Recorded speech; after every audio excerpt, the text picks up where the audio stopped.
这个压敏电阻器如何接在这个电路当中，也就是说它是串联在电路当中还是并联在电路当中呢？这个我们要搞清楚。我们知道冷态的时候，就是在正常环境温度25摄氏度的时候，这个压敏电阻器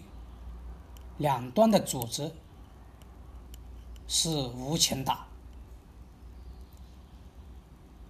那么根据这个特性我们在电路当中一般是并联在电源输入端，也就是说压敏电阻器的一个角接火线2路端，另外一个角接零线 N 端。显然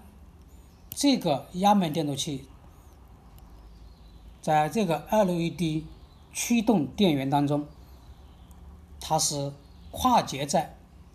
这个火线2路和输入 N 端两极之间，其中一个角通过一个保险丝电阻接到输入火线，另外一个角直接经过这个铜皮走线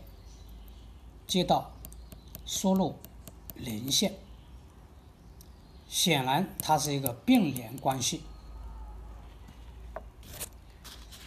那么在电子电路当中，我们看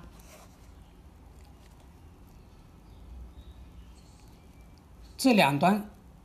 是220伏输入，这个就是压敏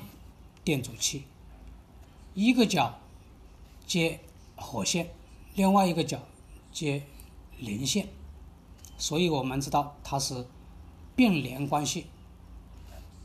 输出的时候，我们接了一个过流能断器，也就是保险丝，这个是我们说的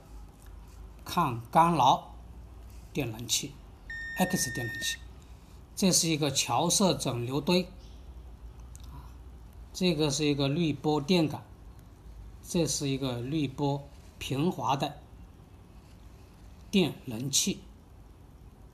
那么这个压敏电阻器在这个电路当中，它就可以起到过压保护的作用。怎么理解？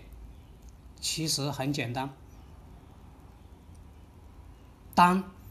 外界电压220伏超过压敏电阻器本身的耐压值，比如470伏471，比如561就是560伏，超过这个标注值的时候，那么这个零件它就马上电阻值急剧下降，等同于直接短路。此时火线和零线就会揭穿，我们说的就是短路状态。这个此时产生了一个大电流，就会把这个能断器进行能断。这个时候，那么外面的这个电压就再也输不到我们的后续电路来了，等于这里就切断了电源，从而保护了后面的电路。这就是压敏电阻器能够起过压保护的作用的功能原理。好，这个视频就分享这里，喜欢的点赞、收藏、转发，我们下期再见。